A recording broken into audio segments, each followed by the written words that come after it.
오늘 이 시간에 모든 사람에게라는 말씀의 제목으로 우리 살아계신 하나님의 말씀을 선포할 때 올 한해 예배로 시작하는 여러분 모두에게 주님의 놀라운 음성이 들려지는 귀한 시간 되시기를 축복하여 드립니다.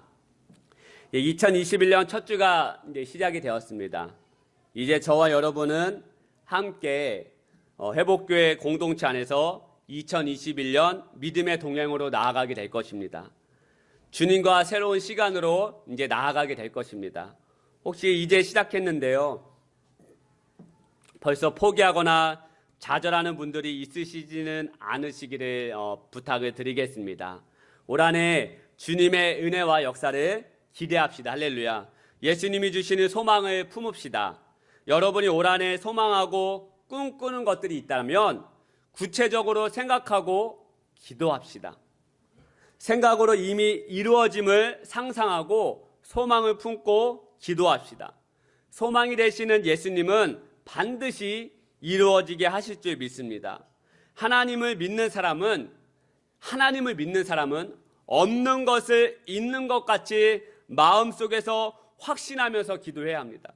우리 마가복음 11장 24절 말씀 같이 한번 읽어볼까요? 시작. 그러므로 내가 너에게 말하노니 무엇이든지 기도하고 구하는 것은 받은 줄로 믿으라. 그리하면 너희에게 그대로 되리라. 무슨 말씀입니까? 없는 것을 있는 것 같이 생각하고 보고 믿으라는 것입니다. 아직은 받지 못했지만 받은 줄로 믿으라는 거예요. 창세기 17장에 보면 하나님은 아브라함에게 99세가 되었을 때 자식을 주겠다고 약속하셨습니다. 아브람과 사라에게는 줄곧 자식이 없었습니다. 그런데 하나님은 없는 것을 있는 것 같이 부르라고 하셨습니다. 없는 것을 있는 것 같이 부르라고 하셨습니다. 아브람은 99세세요. 사라는 89세였습니다. 백발의 할아버지 할머니인데다 눈에 보이는 자식은 단 한 명도 없었습니다. 그런데도 하나님은 먼저 많은 민족의 아버지와 많은 민족의 어머니라는 뜻의 아브라함과 사라라는 이름으로 바꾸어 주셨습니다. 많은 민족의 아버지, 많은 민족의 어머니, 자식이 없었는데도 불구하고 그런 아버지와 어머니의 이름으로 하나님께서 바꾸어 주셨습니다. 아브라함과 사라의 눈에는 아직 자식이 보이지 않죠. 없습니다. 그러나 하나님 앞에서는 이미 자식이 있는 것입니다. 하나님 앞에서는 이미 자식이 있는 거예요. 없는 것을 있는 것 같이 부르라고 하신 것은 하나님 앞에서는 모든 시간이 현재이기 때문에 하나님께 이삭은 벌써 태어나 있는 상태입니다. 그러나 사람의 눈으로는 보이지 않기 때문에 뭐라고 말씀하느냐? 없는 것을 있는 것 같이 부르라라고 말씀하신 거예요. 사랑하는 여러분, 포기하지 마시고 여러분 눈에, 우리의 눈에 보이지 않는다 하여도 없는 것을 있는 것 같이 믿고 바라보시고 기도하며 나아가는 2021년 한 해가 되시기를 축복하여 드립니다. 할렐루야. 이 말씀은 저에게도 하는 말씀이에요. 그래서 이 말씀을 준비하면서 지금 없는 것을 있는 것 같이 저는 상상하면서 지금 기도하면서 나아가고 있습니다. 아직 제 눈에 보이지 않아요. 하지만 없지만 하나님은 이미 있다라고 저에게 말씀하셨기 때문에 저는 그것을 상상하면서 기도하면서 나아가는 것입니다. 여러분 올 한해 아직 여러분의 눈에 보이지 않는다 할지라도 하나님께서 있다라고 말씀하셨기 때문에 있는 것 같이 상상하시고 믿고 머리에 그리며 그렇게 믿음으로 선포하면서 기도하는 저와 여러분 되시기를 축복하여 드립니다. 할렐루야. 이제 사도행전 10장의 말씀이 거의 끝나가는 것 같습니다. 제가 10장 말씀을 찾아보니까 작년 7월부터 이 10장의 말씀을 시작했더라고요. 거의 반년을 넘게 10장의 말씀을 가지고 여러분들에게 말씀을 전했습니다. 그동안 10장의 내용이 어떤 내용이었는지, 어떤 설교로 말씀을 들었는지 생각이 안 나실 수 있겠지만 집에 가셔서 시간 나실 때 사도행전 10장 말씀을 다시 한번 읽어보시면 그동안 하나님께서 우리에게 말씀하셨던 것들이 생각이 나실 것입니다. 그리고 그 말씀이 여러분에게 다시 여러분이 다시 새롭게 하는 말씀이 될 것입니다. 그래서 여러분 꼭 집에 가셔서 사도행전 10장 말씀을 다시 한번 읽어보시기를 축복하여 드립니다. 본문 말씀 10장은 이탈리아 군인의 백부장 고넬료라고 하는 사람에서 시작이 됩니다. 주님께서 보여주신 고넬료의 환상, 그리고 베드로의 환상을 통해서 베드로가 고넬료의 집에 가게 됩니다. 그리고 베드로는 화평의 복음, 평강의 복음을 전하기 시작하죠. 이방인을 더럽다라고 생각하고 부정한 짐승으로 생각했던 유대인 베드로가 부정한 이방인 고넬료의 가정에 가서 주님의 말씀을 전하는 내용이 우리 10장의 내용입니다. 예수님은 하나님께 성령과 능력을 기름 붓듯 받으신 분이셔서 모든 구원을 베푸시며 마귀에게 눌린 모든 자를 치료하는 분이심을 전파하고 있습니다.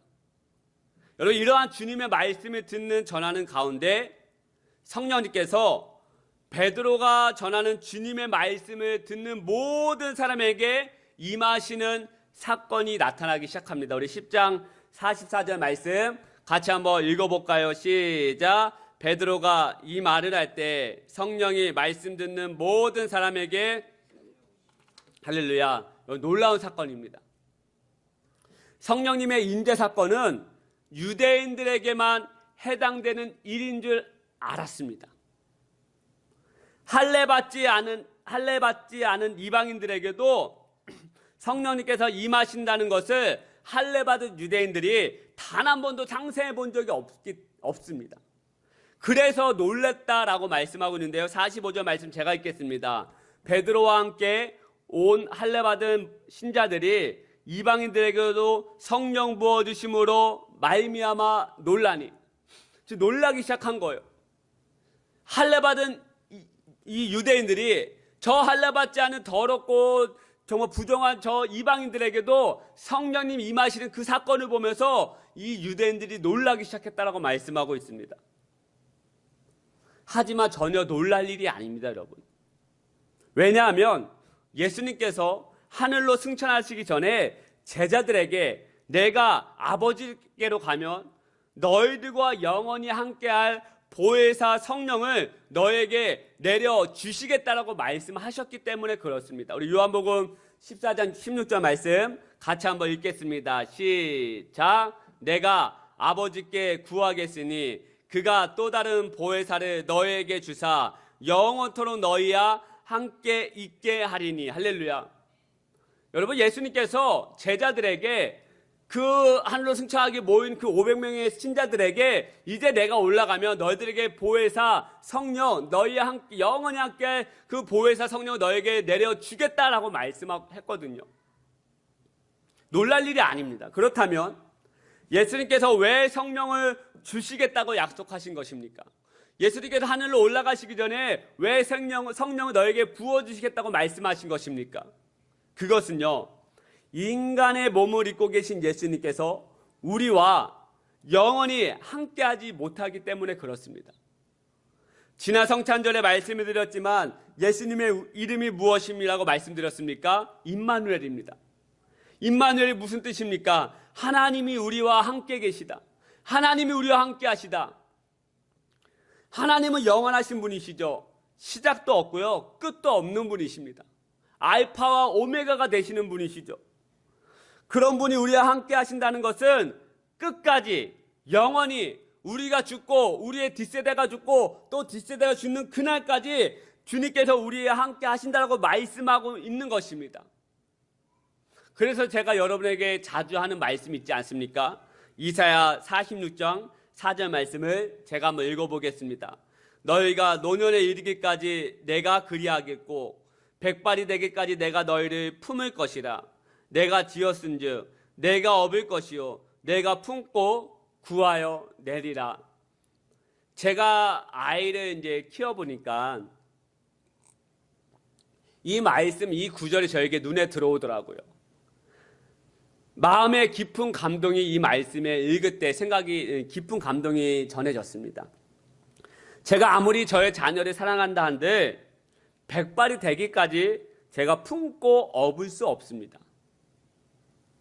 지금도 저희 둘째 아이가 이제 뭐 마트에 가거나 이렇게 하면은 그 마트 이렇게 카트에 거기 앉아 있는 곳에 잘 앉아 있으면 좋은데 어쩔 때는 거기 앉기 싫겠다고 안아달라고 이렇게 손을 뻗어요. 그러면 이렇게 안아주면요, 여러분 제가 허리가 아파서 조금만 몇 바퀴 돌고 안고 그냥 내려줍니다. 더 이상 앉을 수가 없거든요.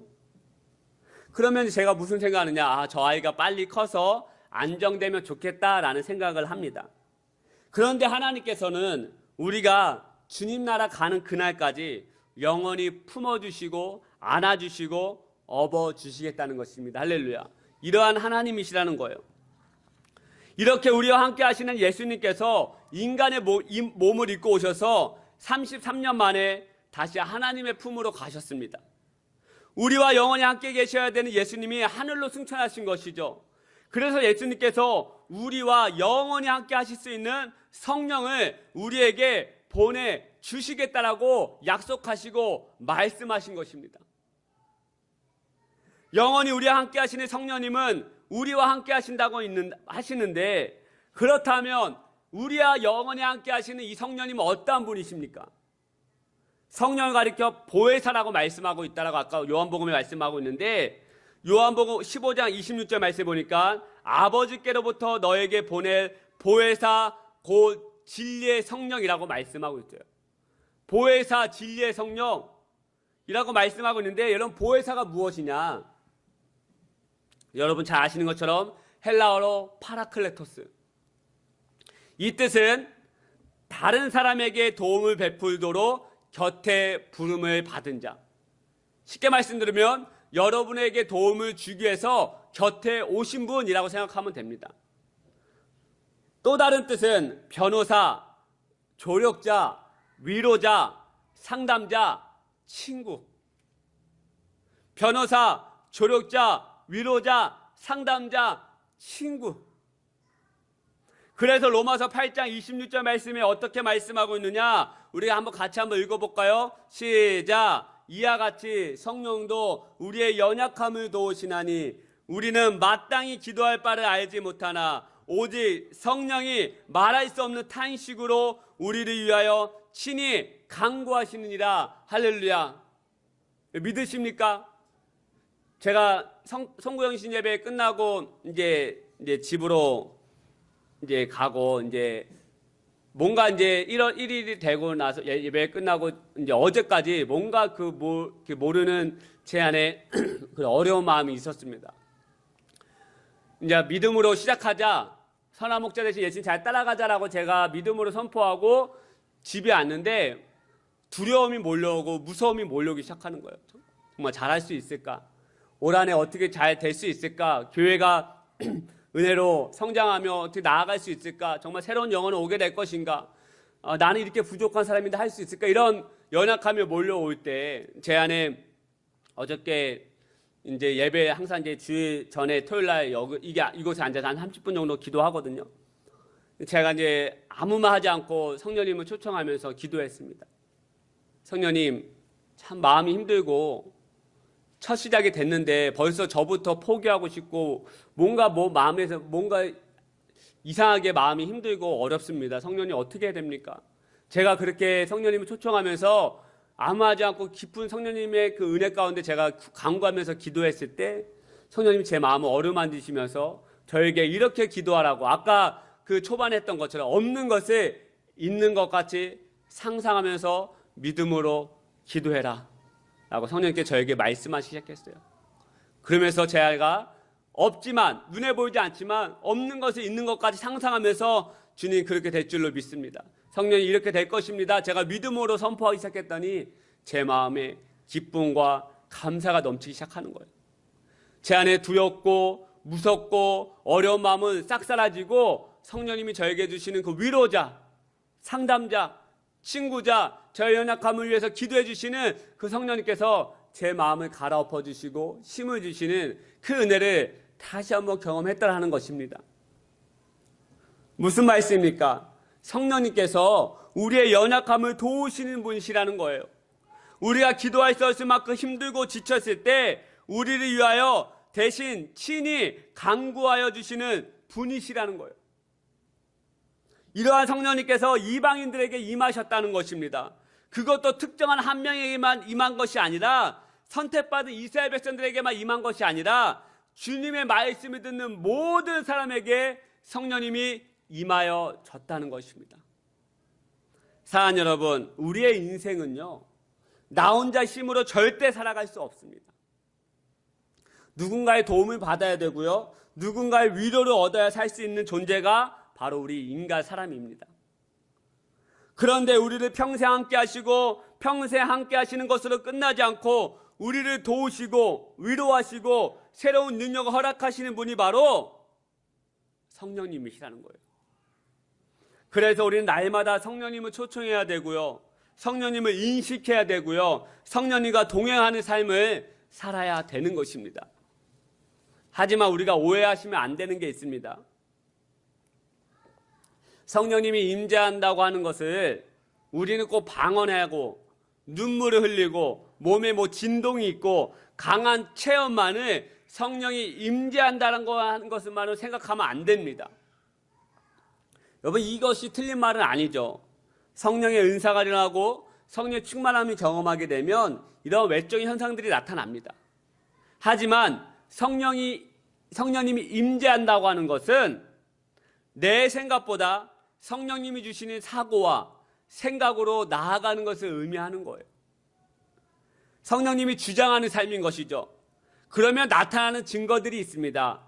아까 말씀드린 것처럼 외적인 현상들이 아니라 내면의 현상들입니다. 갈라디아서 5장 22절 말씀을 같이 한번 읽어볼까요? 시작! 오직 성령의 열매는 사랑과 실학과 화평과 오래 참음과 자비와 양성과 충성과. 할렐루야. 이러한 열매들이요, 성령님이 우리 안에 내주하시고 임재하신다는 증거입니다. 도저히 사랑할 수 없는 사람을 용서하고 품을 수 있는 것, 성령님께서 우리에게 주시는 마음이에요.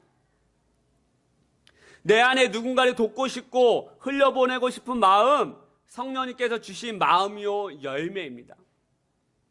지난 부활절 때, 지난 성탄절 때, 이번 성탄절 때 더 어렵고 힘든 선교사님과 이웃들에게 제가 나누자고 했을 때 선뜻 헌금한 것은 성령님께서 저와 여러분 안에 내주하셔서 여러분의 심령을 주장했기 때문에 그런 것입니다. 그리고 그것이 열매로 나타난 것이죠. 하나님 나라에 더 헌신하고 교회를 위해서 내가 무엇을 위해 해야 되겠다라고 하는 마음은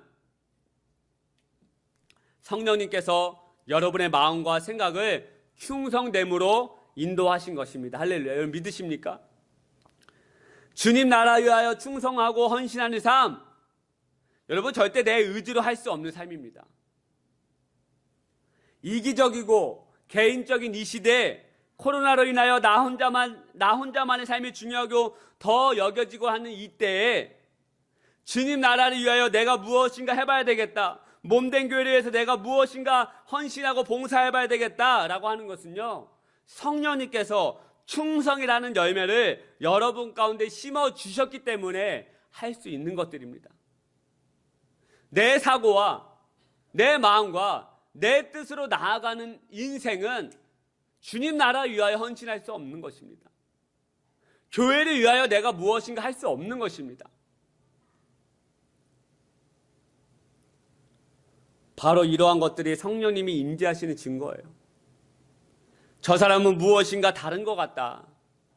정말 상황은 정말 쉽지 않아 보이는데 사랑을 행하고 기쁨이 가득 차 보이고 불쌍히 여기며 주님 나라에 위하여 헌신하는 삶을 살고 있는 사람들이 있습니다. 여러분, 저도 부교육자 생활 10년 동안 하면서 저 권사님, 저 집사님, 저 성도님은 도저히 환경은 정말 낙심이 되고 우울하고 그럴 수밖에 없는 환경인데도 불구하고 어떻게든 주님 나라에 더 헌신하고 봉사하며 하나님의 나라 위에 헌신하는 그 삶이, 사랑을 베풀고 기아 은혜를 베푸는 그 삶을 도대체 할 수 없는데, 그런 권사님들과 집사님, 성도님들이 저는 너무나도 많이 보았어요. 어떻게 그게 가능한 것입니까? 성령님은 늘 임재하고 성령님을 늘 초청하고 성령님의 내주하신 역사 가운데 자신의 몸과 마음을 맡기는 그 사람들이야말로 그런 열매들이 나타난다는 거예요. 여러분, 제가 선교를 갈 때 저에게 헌금해 주신 분들이 많이 있어요. 그런데 그 헌금해 주신 대부분의 사람들이 돈이 넉넉해서 저에게 헌금해 주지 않았습니다. 정말 부자인 사람들, 정말 연봉이 정말 억시 되는 분들도 있었는데 저에게 단 한 분도 준 적이 없어요. 주님 나라여 헌신한 삶을 본 적이 없어요. 그런데 어렵고 힘든 삶이지만 정말 하나님 나라를 위해서 제가 선교하겠다고 했을 때 10만 원이든 만 원이든 2만 원이든 그렇게 흘려보낸 사람들, 정말 그 삶을 면밀히 살펴보면 성령님께서 그들의 삶을 주장하시고 그들의 마음을 가운데 함께 하시고 위로하시고 친구와 같이 동행하시는 그 삶을 제가 보게 되더라는 거예요. 사랑하는 여러분, 이러한 심령으로 나아가는 저와 여러분 되시기를 축복하여 드립니다. 할렐루야. 올 한해 2021년은 정말 성령님의 임재 가운데, 깊은 임재 가운데 나아가며 성령님과 동행하며 나아가는 한 해가 되시기를 축복하여 드립니다. 그렇다면 고넬료의 가정에 모인 모든 사람에게 성령님이 임하셨다라고 말씀하고 있는데 어떻게 성령님이 모든 사람에게 부어졌습니까? 끝으로 이 말씀을 하고 설교를 마치도록 하겠습니다. 어떻게 그곳에 모인 모든 사람에게, 부정하다고 생각되는 사람들, 더럽다고 생각되는 이방인들에게, 모든 사람들에게 어떻게 성령이 부어졌는가? 본문 말씀 44절 말씀 보니까 말씀을 듣는 모든 사람 가운데 성령님이 임하셨다라고 말씀하고 있습니다. 베드로의 능력의 말씀, 하나님 말씀을 듣는 모든 사람에게 성령이 부어졌다라고 말씀하고 있습니다. 고넬료 일행이요, 한 것이라고 하는 것은 말씀을 듣는 것 이외에는 아무것도 한 것이 없어요. 성령 받겠다고 마술사처럼, 사도행전에 몇 장이 잘 기억이 났죠. 마술사처럼 이제 마술을 행하니까 어떻게 합니까? 능력을 행하니까 어떻게 합니까? 그 마술사가 돈을 주고 그 성령을, 그 능력을 사려고 하잖아요. 고넬료 일행들이 지금 성령을 받겠다고 누가 뭐 헌금을 엄청 많이 하거나 뭐 돈을 많이 내거나 지금 그런 일이 아니에요. 그들이 한 것이라고는 뭐냐? 그냥 예배 가운데 말씀 들은 거 하나밖에 없어요. 그런데 여기서 사용된 말씀을 듣다 해서 듣다로 사용되어진 헬라어를 보니까 아쿠오라는 단어를 사용하는데, 아쿠오, 이 뜻은 그냥 스쳐 지나가는 것이 아니라 귀를 기울여 경청하여 마음에 담는 것, 그냥 스쳐 지나가듯이 말씀을 듣는 것이 아니라 귀를 기울여 경청하여 그 말씀을 마음에 담는 태도로 말씀을 들었다는 거예요. 그리고 또 그 말을 듣고 행함으로 이해한다는 뜻도 가지고 있습니다. 마찬가지죠. 제가 저의 이제 다현이에게 다현아, 너는 아빠 말을 참 잘 듣는다라고 이야기하는 것은 어떤 뜻을 내포하고 있는 것입니까? 첫 번째는 제 말을 흘려듣지 않고 경청해서 잘 들었기 때문에 제 말을 잘 들었다고 하는 것이죠. 그리고 또 다른 의미에서 아빠가 말한 대로 잘 행한다는 의미를 가지고 있는 것입니다. 즉, 아빠 말을 흘려듣지 않고 집중해서 듣는 것, 그리고 그 말을 듣는 것으로 끝나지 않고 아빠가 말한 것을 행동으로 옮겼을 때 아빠 말을 잘 들었다라고 하는 거 아니겠습니까? 그렇죠. 제가 여러분의 말을 잘 들었다라고 하는 건 어떤 것입니까? 제가 집사님 말을 들었을 때 그 말을 잘 듣고 흘려보내지 않고 잘 마음에 담고 또 그 말이 이제 행동으로 옮기는 말이라고 하면 제가 행동으로 옮겼을 때 제가 집사님의 말을 잘 들었다라고 이야기하는 거 아니겠습니까? 고넬료의 일행은요, 온 마음을 집중하여 하나님의 말씀에 경청하여 마음에 담았습니다. 그냥 어쩔 수 없이 예배에 왔으니 시간이나 때우다 가야겠다라는 마음으로 앉아있던 것이 아니에요. 이들은 하나님의 말씀을 들음으로 자신이 이제는 어떻게 살아가야 할지에 대한 마음을 품고 베드로의 말씀을 들었다는 것입니다. 그도 그럴 것이 제가 가만히 생각해 보니까 제가 수련회나 부흥회 가서 성령 체험하고 은혜를 체험했을 때 제가 이런 마음으로 예배를 드렸습니다. 그날 시시때때로 들려지는 목사님과 강사가 선포하는 말씀을 제가 한마디라도 놓치지 않기 위해서 경청하고 집중해서 말씀을 들었습니다. 정말 피곤하고 정말 그 어려운 그 새벽 시간에도 저는 그 목사님 말씀 한마디 더 듣기 위해서라도 다른 시간 다 졸아들어도 저는 졸지 않았습니다. 어떻게든 그 말씀을 제 심령에 받기 위해서 중학교 때, 고등학교 때, 대학교 때 어떻게든 그 말씀에 온 집중해서 한마디라도 흘려듣지 않고 제가 그 마음에 담았습니다. 그리고 그 말씀에 내 삶에 비추어 혹여나 하나님의 뜻을 거스르는 죄가 생각나면 저는 그 죄를 그 즉시 회개하고 어떻게든 하나님의 마음을 아프게 하지 않는 삶을 나아가지 않겠다고 마음을 집중해서 설교를 들었습니다. 혹여나 어떤 목사님 말씀에 하나님의 말씀을 이렇게 살라고 했는데 그 말씀에 비추어서 제 삶에 비추어서 하나님의 말씀을 살지 못했다면 저는 그 즉시 회개하고 무릎 꿇고 하나님 앞에 나아갔다라는 거예요. 그렇게 집중하여 이들이 고넬료 일행이 들었던 아프오 그렇게 제가 말씀을 들었더니 저는 그날 여지없이 은혜를 체험하고 성령님의 임재를 경험했다라는 거예요. 그 어린나이 중학교 1학년 때 새벽 기도 때 그 말씀을 듣고 울면서 기도하는 학생들이 누가 있겠습니까? 다 졸아요. 저희 학생부에서 20-30명 같이 가더라도요 2명, 3명만 깨어 있는 거예요. 그 새벽에 그 피곤한 시간에 밤새도 놀고 그 새벽에 말씀을 듣는데 그 말씀을 듣고 회개하면서 우는 친구가 누가 있겠습니까? 제가 잘했다고 하는 것이 말하는 것이 아니에요. 제가 늘상 그랬다는 것이 아니에요.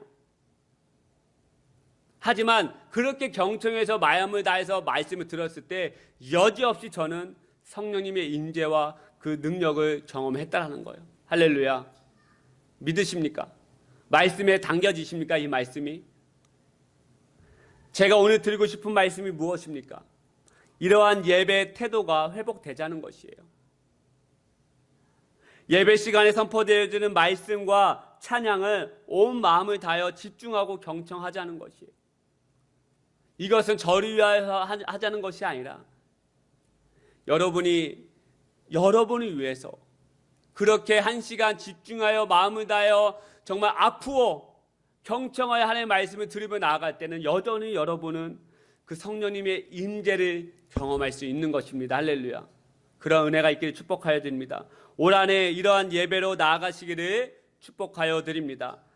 그러면 어떻게 된다고 말씀드렸습니까? 모든 사람에게 성령님이 부어지는 역사가 우리에게도 일어나는 것입니다.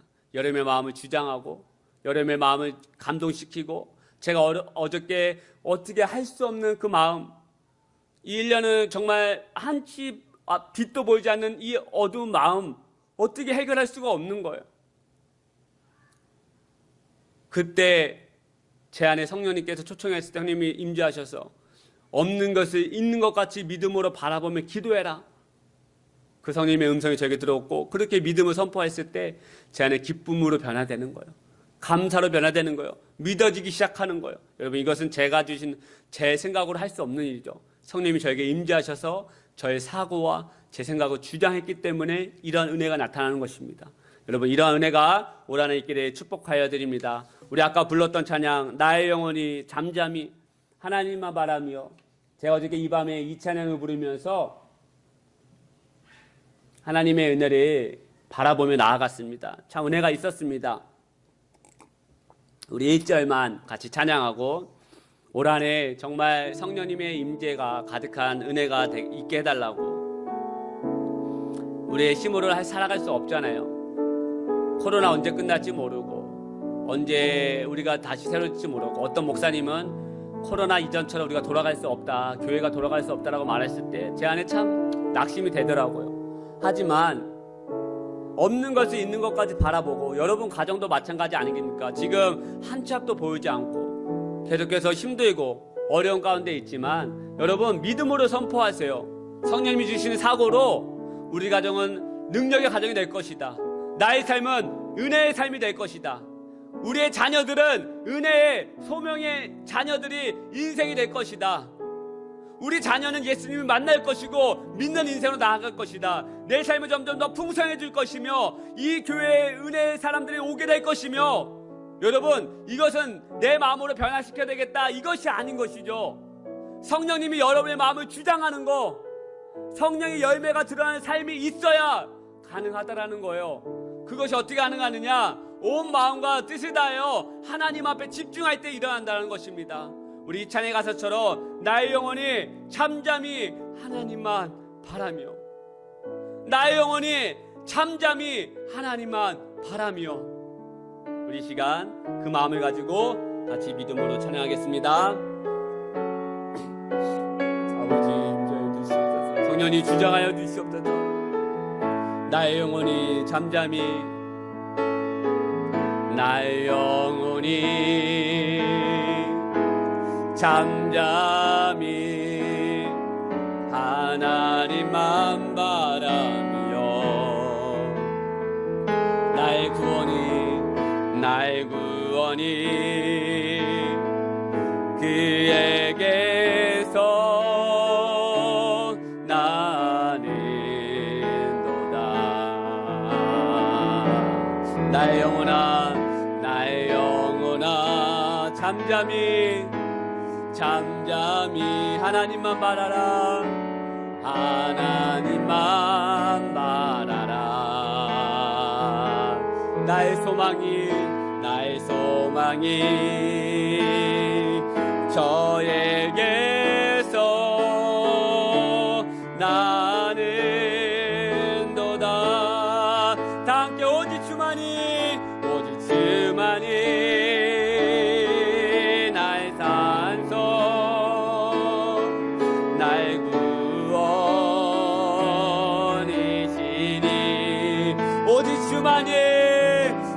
주만이 나의 산소, 내가 요동치 아니하리. 다시 한 번 더. 나의 영혼이 잠잠히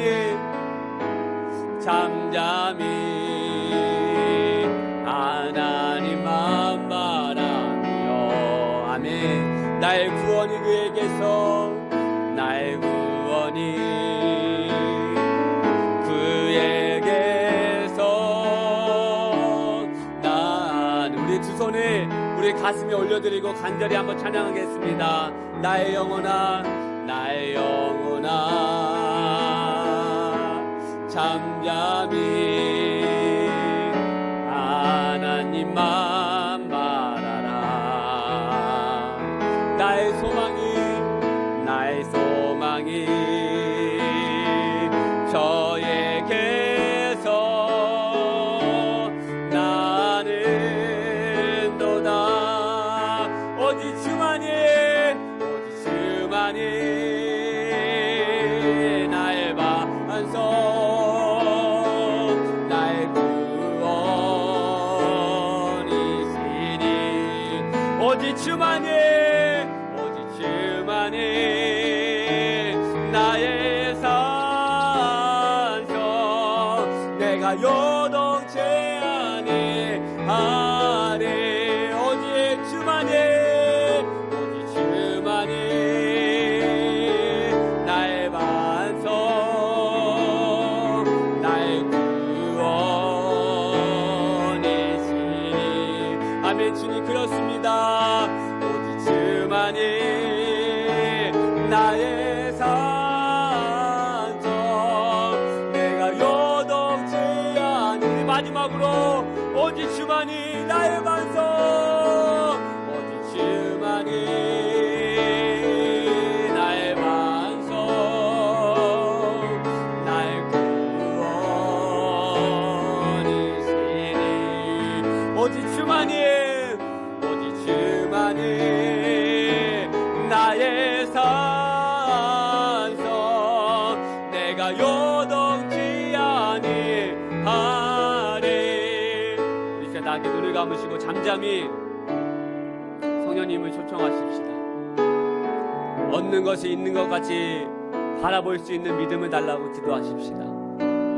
혹시 낙심과 어려운 마음이 있다면 성령님 저의 상담자가 되시고 저의 위로자가 되신다고 하시는데, 성령님 임재하셔서 주장하시고 함께 해달라고 우리 성령님을 초청하면서 우리 같이 한 2분 정도만 기도하고 제가 기도로 마치겠습니다.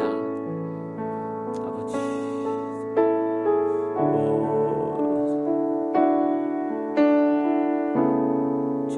마음을 위로하여 주시고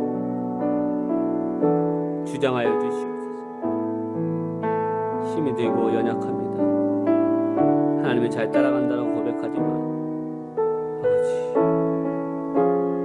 주여 우리 사랑하는 회복교 성도님들 어루만져 주시고 성령이 깊은 성령이 깊이 임재하여 주시고 흔들리지 않게 해주시고 주 하나님의 말씀에 경청하게 되게 해주시고 하나님만 바라보며 하나님만 바라며 나아가는 귀한 하나님의 백성들 되게 하여 주시고 주님, 성령님 우리의 마음을 만져주시고 주여 성령님 주장하여 주시옵소서. 우리의 자녀들 사랑하게 해주시고 우리의 믿음의 자녀들 일어나게 해주시고 사랑하는 우리 지체님들 붙들어 주시옵소서. 사랑하는 우리 한이 하나님께서 붙들어 주시옵소서. 아버지 하나님 아버지 오늘 이 아침에 저희들 가운데 말씀하여 주시고 또 같이 기도하며 새 첫 예배를 하나님 앞에 드리게 하심을 감사합니다. 하나님 첫 시작이 정말 하나님의 은혜에 충만한 시간을 나아가게 하심을 감사하며 정말 올 한 해 성령님을 의지하며 성령님을 날마다 초청하며 그렇게 성령님을 믿음으로 우리 가운데 바라보며 나아가는 귀한 한 해 되게 도와주시고 성령님이 우리의 삶을 주장하는 한 해, 성령님이 우리의 가정을 붙들어 주시는 한 해가 되게 하여 주시고 성령님이 몸댕이 회복교회에 충만히 임재하셔서 이끌어가는 귀한 2021년 한 해가 되게 하여 주시옵소서. 없는 것을 있는 것 같이 믿음으로 바라보며 나아가는 믿음의 성도들 되게 도와주시고 하나님의 말씀을 경청하여 정말 그래서 주의 모든 성도님들의 모든 공간이 자녀들 안에 정말 하나님의 성령의 충만함으로 나아갈 수 있는 그런 은혜와 믿음의 자녀들 되게 도와주시옵소서.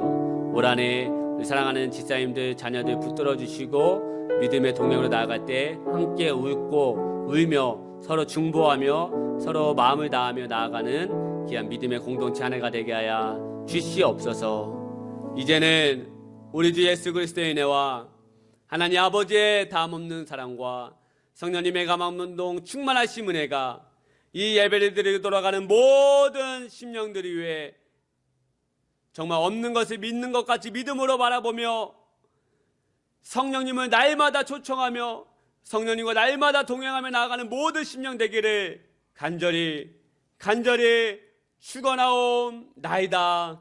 아멘. 하나님 성령님 주장하여 주시옵소서. 성령이 교회와 우리의 가정 우리 집사님들 하은이 경륜이 모든 자녀들 주장하여 주시옵소서. 위로하여 주시고 어루만져 주시고 샘을 허락하여 주시고 없는 것을 있는 것 같이 믿음으로 바라보며 기쁨으로 선포하게 하여 주시옵소서.